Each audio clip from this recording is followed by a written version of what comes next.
Well,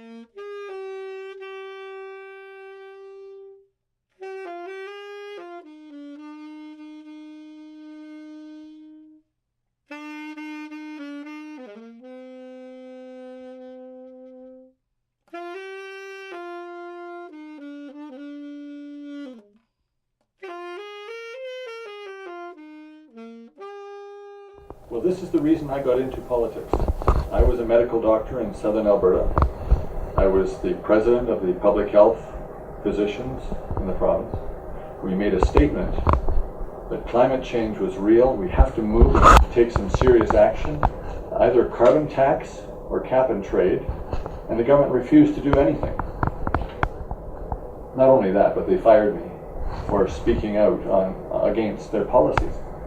So I was very determined to see some real action on climate change, and got elected and continued to advocate while I was an MLA in the Liberal Party, and see the carbon tax as the most fair, inexpensive administratively, and most significant way to change behavior of both the producers of the energy and the consumers of the energy.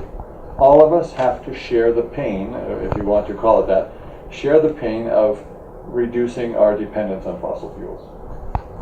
We cannot blame the producers entirely, we cannot blame the consumers. Together we are all responsible for how many greenhouse gases go up into the atmosphere, and have changed the level of carbon in the atmosphere to a higher level than it's been in 50,000 years.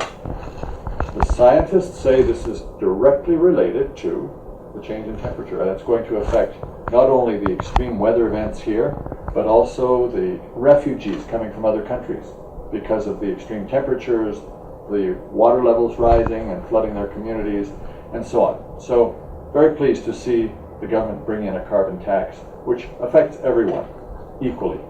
If you reduce your carbon use, you will pay less for your energy.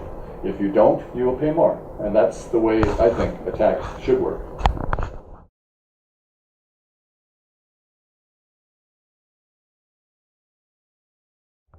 Two things that I think need to change. We have a province that is still very widely involved in discriminatory practices.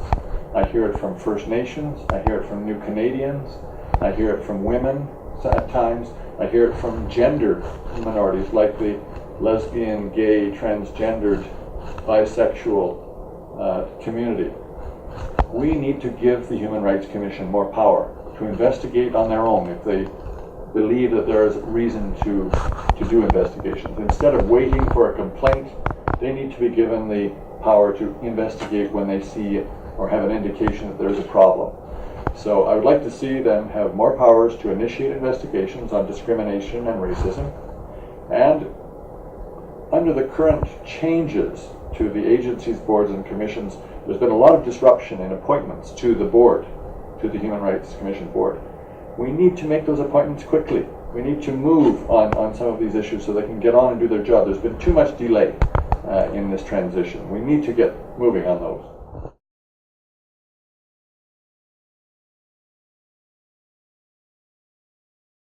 Well, you'll see a real momentum building in the Alberta Liberals. Already new young people and others are coming into the Liberal Party looking for progressive values on the environment and social issues and fiscal responsibility.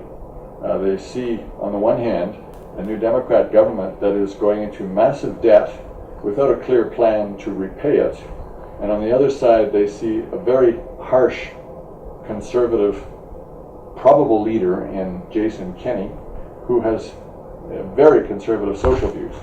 He is splitting his own party apart. So many of the people who are not happy with that are going to come back to the Liberals.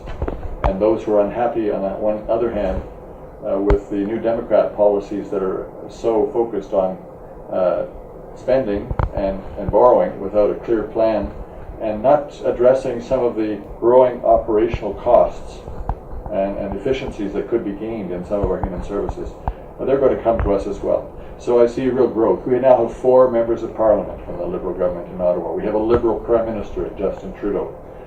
We are now on the move to be an option in 2019 between the far left and the far out I call it.